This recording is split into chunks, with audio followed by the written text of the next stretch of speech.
everybody. Welcome back to this show, and I'm your host, Joe Foster. And today we're going to be discussing Fatal Fury, or as some other people, or as others know it, the Real Bout and the King of Fighters movies that were made. And many don't know it, but there were actually multiple movies. There were actually multiple movies made, even though most only remember the live action from 2010. In the 90s, there were two OVAs made and one animated motion picture made. In my view, those three should be watched over the live action because they were better, hands down. And today we're going to be discussing that. First thing that a lot of people who may have seen the movies and not realized it is that this is actually those movies, including the live action, are actually based on video games that started out as a way for Neo Geo to compete against Capcom's Street Fighter. And this series, they wanted to create something where it was different. Well, they came up with Fatal Fury, which was the story instead of two fighters who were trained by the same master, like Ryu and Ken in Street Fighter. Instead, they used two brothers who were avenging their father's murder at the hands of the guy who was the current champion in the sport and had become a corrupted leader in the villainous Geese Howard. Well, in the game, these brothers end up joining a tournament that's run by him so that they get the chance to face him and avenge their father. Also, something that makes this interesting to me that a lot of people didn't see is that in the game, it doesn't directly mention it, but the creator even admitted to this. The two main characters of the game, Terry and Andy Bogard, the brothers, even though there's a third character, Joe Higashi, who's kind of like the sidekick, best friend, comic relief in the movies. He's actually a really tough fighter in the game. But anyways, Terry and Andy are actually the adopted children of the father who's murdered. And it's because he was such a good fighter that the villain in the game, or boss, actually killed him. And so they're seeking revenge because they were only like 10, 11 years old. And the game takes place like 10 years later when they're actually 18 or when they're actually adults and seeking revenge because they've had time to train and hone their fighting styles. Andy's fighting style was more based on a ninja styling with touches of what their father had taught them as children in his own fighting style. Terry took their father's fighting style and went the other way and basically became a Street Fighter type figure where his fighting style was what he learned on the street, mostly to defend, and his was to actually test his skills, not to actually fight and injure or hurt people. It wasn't that he enjoyed fighting, he liked testing his ability and limits. Also, something that made Fatal Fury better, in my view, than Street Fighter was the fact that it allowed for front and back area fighting in matches. With, like, the press of two buttons or doing a certain move, your character would move from the foreground screen to the background. Whereas in Street Fighter, you could only fight in the foreground, and the background was almost non-existent. It was just there for looks. But anyways, we're talking about the movies, not the games. First thing that makes the animated set better, in my view, is the story themselves. The OVAs, the OVAs actually kept to the stories of the games. They tried to keep it closer. Such as in the first one, known as The Legend of the Hungry Wolf, Garou Densetsu, Fatal Fury. It's the brothers seeking revenge against their father's murderer. A guy Geese, who had become the corrupt leader of the town. and running the tournament for his own personal way of recruiting. The second one, this is where it gets a little dicey because I'm not exactly sure what the story of the second game was exactly. Although, if I understood correctly, it's similar to what they did for the OVA. For the second OVA, known as Fatal Fury 2: The New Battle. In this one, the half brother of Geese Howard comes in to take revenge on the guy who beat his brother. And this man is known as Wolfgang Krauser. And he's English instead of living in Japan. Well, throughout the game, you eventually build your way up to fight the boss. In the movie, after the loss, Terry has a downfall and has to come back to his senses and regain his sense of self. What's interesting is that the movie actually threw in a character in it that's a kid that has the same story as a character later on in the games, in the game franchise, known as Rock Howard, who's actually Geese's son, only he didn't know it. Well, in the movie, they have a kid who's following Terry and idolizes him as a fighting hero and wants to become a fighter just like him. But his father was a fighter who died, and people mocked him for it. But the kid wants to become a fighter to strengthen his to take care of his family and be this great man. And throughout the movie, the kid learns what it means to be a true fighter, what the true fighter actually is.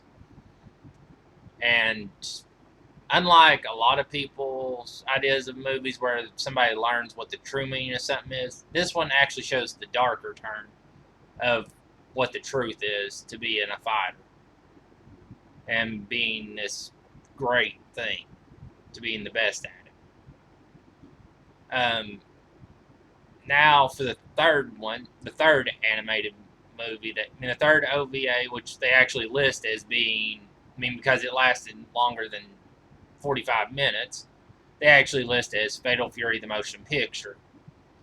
It was animated, and this one took on the idea of where it brought in. This one took on its own story in the way it was done. In this one, they took on the idea of Gaudamus being this great war god. To me, the story felt like that of the story of Ares and this great armor that he had.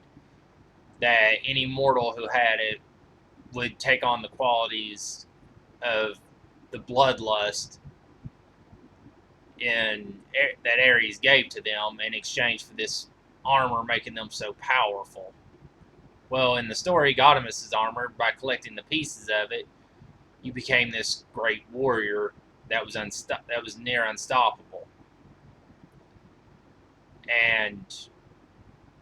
But it's also presented in the idea of the twin feeling story, where this set of twins, a brother and a sister, could actually feel each other's pain for the longest time until they started seeking out the armor of Gaudamus, which would corrupt one of them and cause them to lose the good in them that allowed for that connection to be so real between them.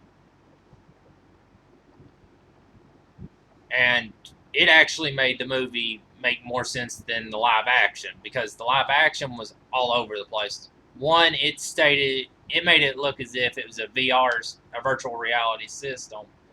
They gave the fighters their appearances and their locations that they fought in. So it wasn't actually any real fighting to be stated in it.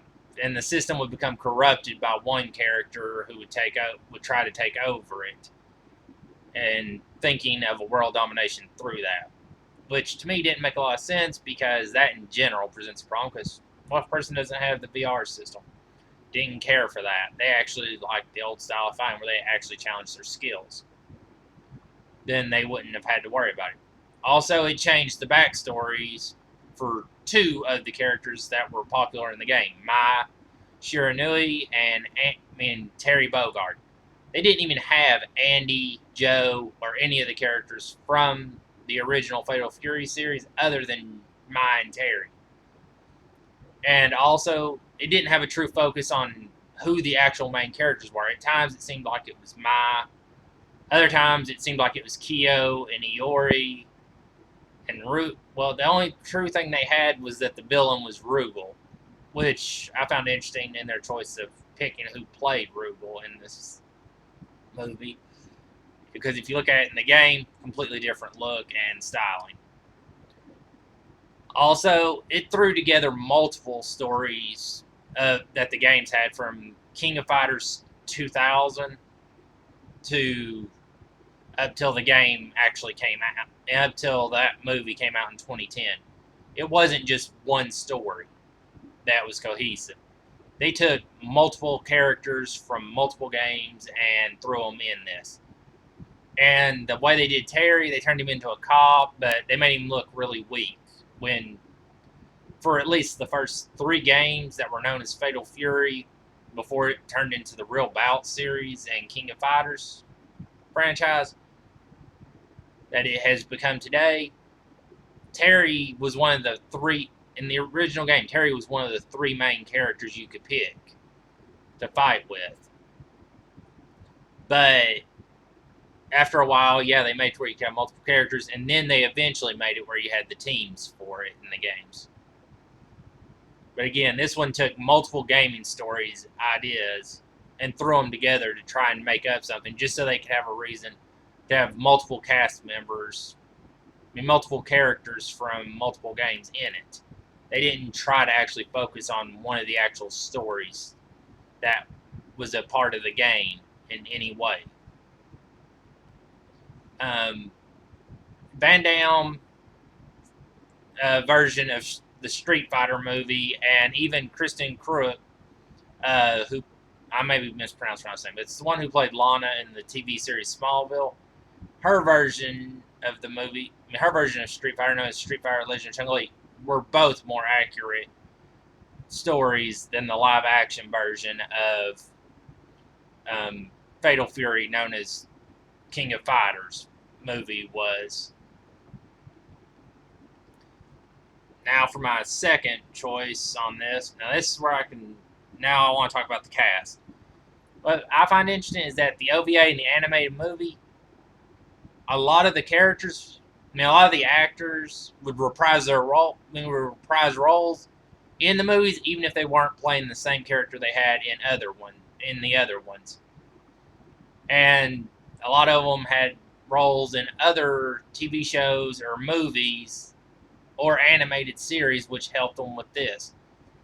Such as Mark Hildreth, who played the main character of Terry Bogard in all 3 of the animated movies, which I'll probably refer to them all as all film, as all movies, even though 2 of them are listed as OVAs rather than movies or motion picture. But anyways, like I said, with Mark Hildreth, he was in all 3, and he had live action and animated movie credits before and after the series. After he did the Fatal Fury movies. Examples of the animated ones, so you can find these on IMDb, although IMDb, I recently discovered, does have a couple of errors in acting credits for roles. Mark Hildreth played in X-Men Evolution. He played the character of Angel. Warren Worthington III, the man who actually had angel wings, and also became Archangel as part of the 4 Horsemen. He was in the 1990s series, The New Adventures of He-Man, as Kaz for 65 episodes. I'm not even sure how long that series actually ran. So that 65 could have been 1 season, or it could have been 2 or 3 seasons that were short episode ideas. Peter Wilds played Andy Bogard in all films as well. The TV series from the early 2000s known as Sonic Underground, he played the character of Dingo for the entire series. Also, there was the anime and the 80s, known as Ronin Warriors. He played the character of Kel, and also one. I don't know if it's two different characters or if it's the same character because I didn't see this series, but Kel and Dios. That could be two different characters or same. If you know of it, let me know. Jason Gray Stanford.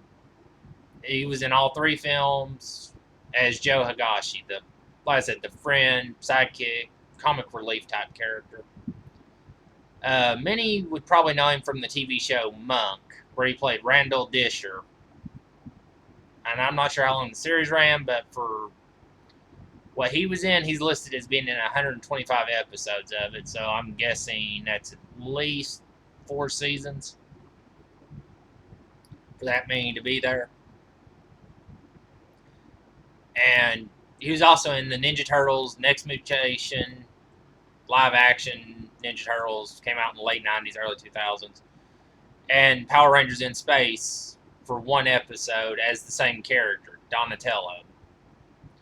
He was also in the Dragon Ball Z series as Raditz for the 5 episodes that Raditz was in.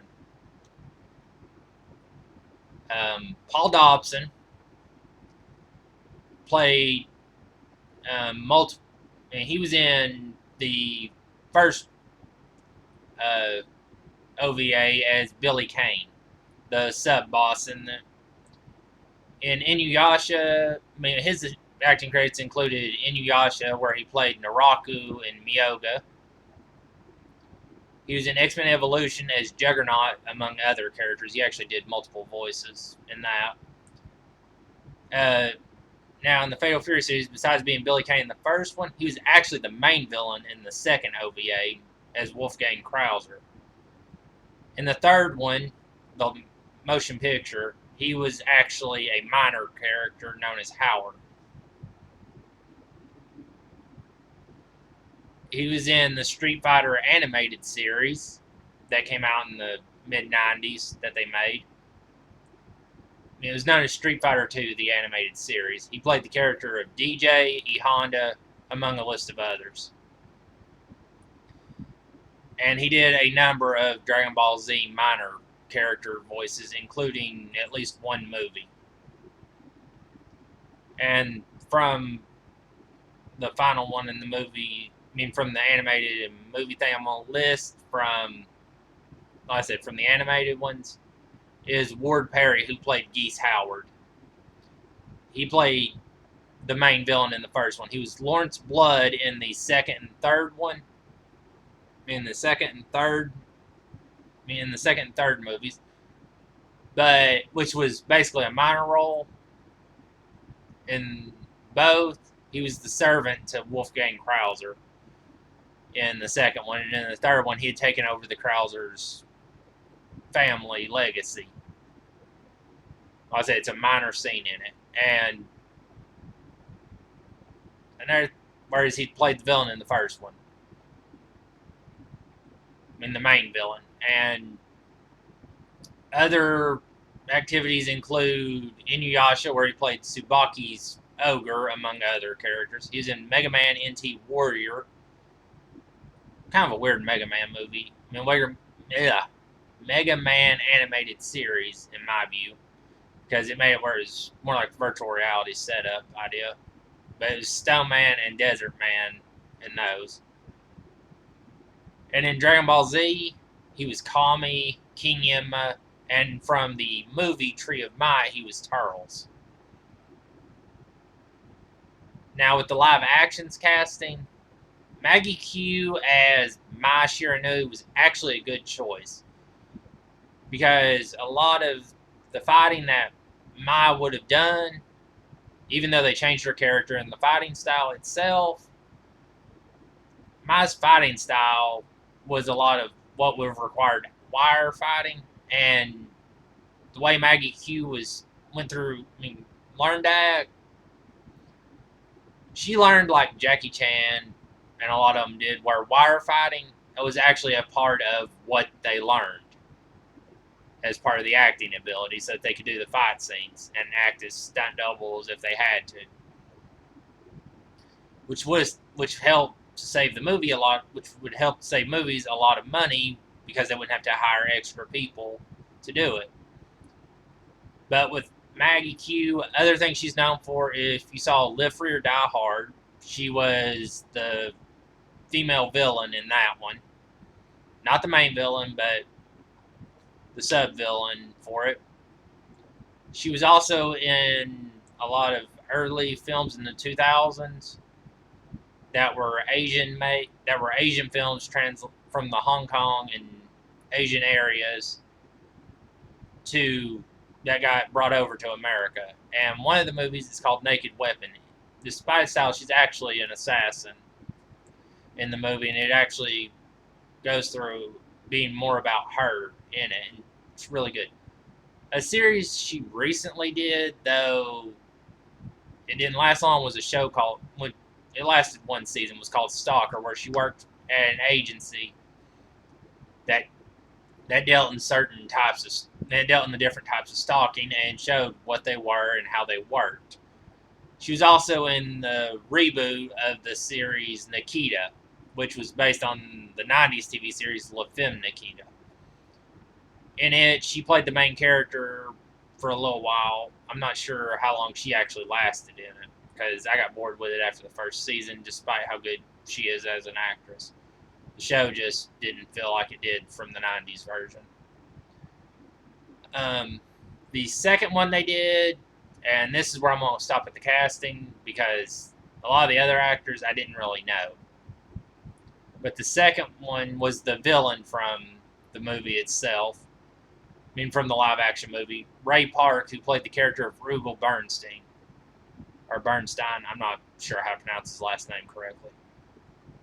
But this was actually a bad choice in my view. Many would know Ray Park from Bryan Singer's X-Men trilogy from the early 2000 to 2004, 2006. The first 3 X-Men live-action movies made in the 2000s. He played the character of Toad. He's a good actor. I've looked at some of his credits, and unfortunately I've forgotten what they were now. But he was a good actor, but this was the wrong role, because Rugal was this big, tough guy figure, not a moderately built guy. And his fighting style wasn't believable, because, again, Rugal was supposed to be this tough, big, strong guy. And all they did in the movie with him was basically turn him into a manipulator. And even when he fought, he didn't really do much that resembled the actions that Rugal actually had in the game series in any way.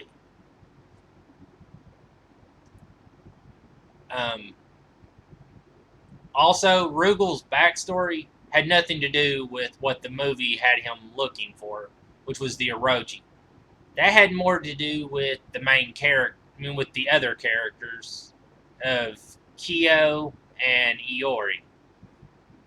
Rugal wasn't even a part of that story in the actual game, because the Orochi wasn't this mystical thing. It was an actual demon. It infected it took over. It took 3 families to stop it. According to the story in the game.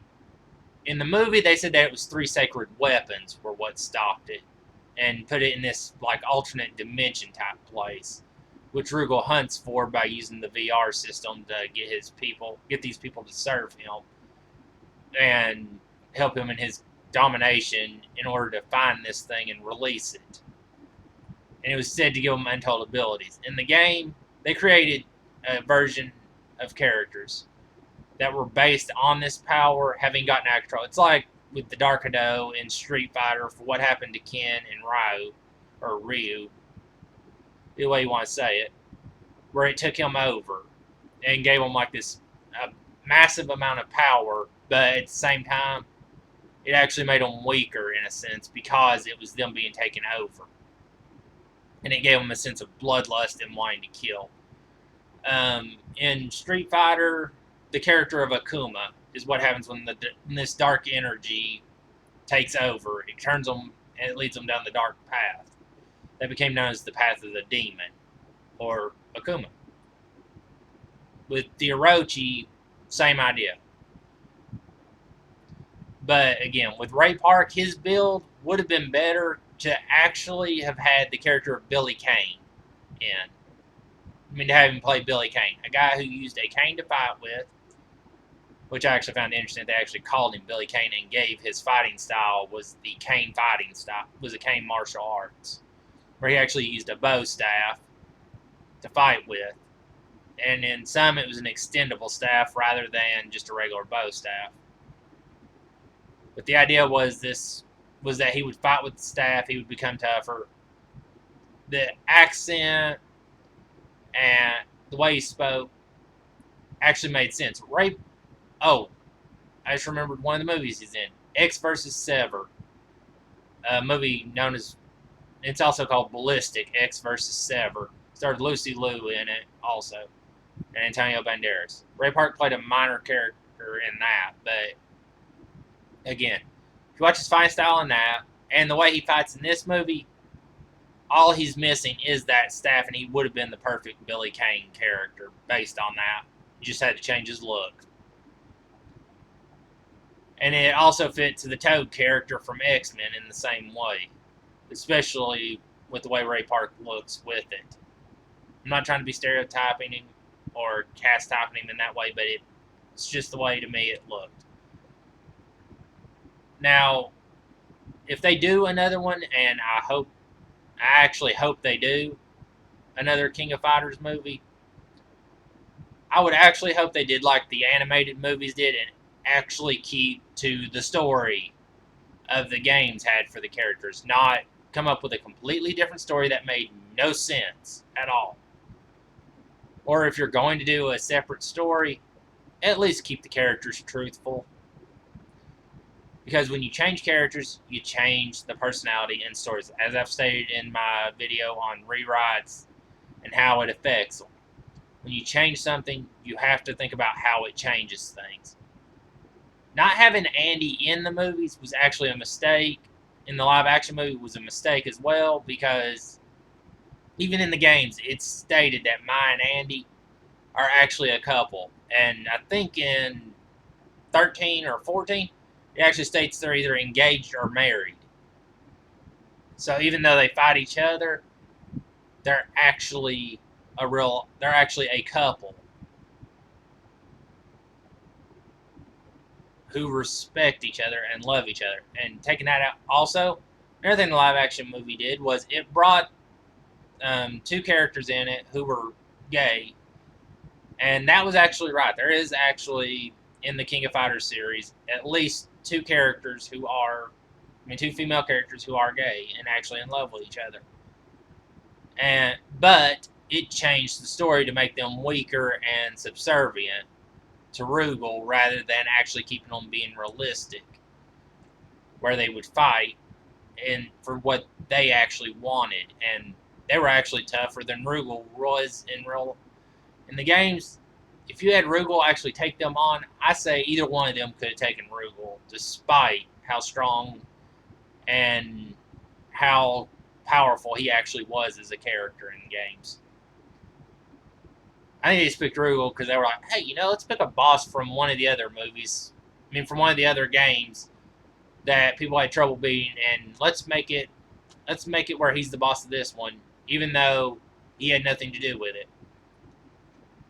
So again, this has been my idea, and now, in closing, I would like to say again, if you're going to watch the King of Fighters, Real Bout, or Fatal Fury franchise movies, go with the OVAs and the motion picture from the 90s. All animated, but they actually make more sense than the live action does. The live action has almost nothing to do with the series in any way, other than just using names.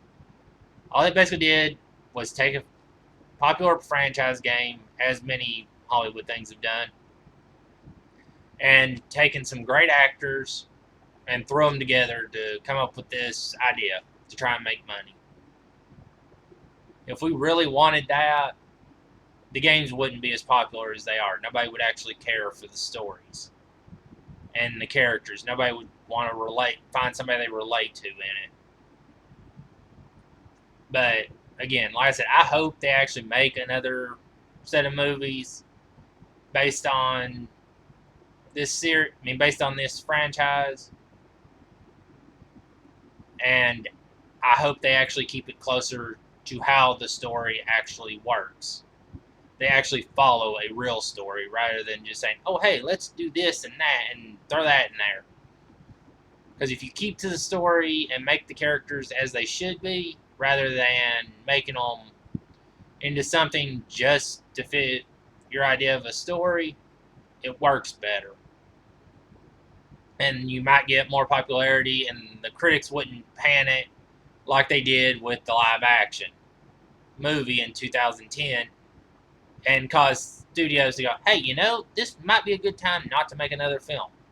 It's not the film, it's the way you went about it that ruined it.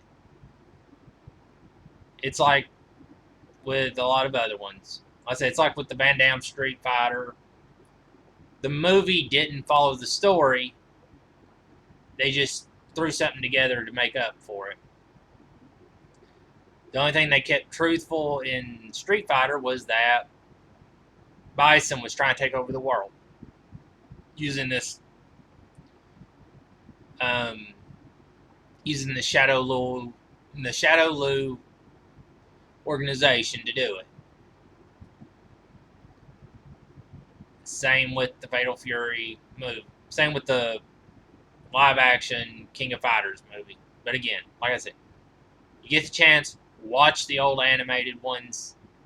There's 2 OVAs, one that's listed as Fatal Fury the motion, and one that's listed as Fatal Fury the motion picture. So 3 in total. You watch these, you'll get a better gist. You'll get a better idea of what the games you'll get a better idea of what the games were actually about and see how the characters actually were closer to what they were in the games, rather than the way the live action did, where it portrayed them poorly and changed a lot of stuff that shouldn't have. Feel free to leave in the comments who your favorite King of Fighter, Real Bout, Fatal Fury character was, if you played the games, if you're a fan of if you've seen the OVAs and the live action, which one you prefer, as well as something that you could actually offer up as an idea for me to do for another video later on. Maybe even my next one will be about it, but I don't know what to do if you guys don't leave comments. So just let me know. Till then.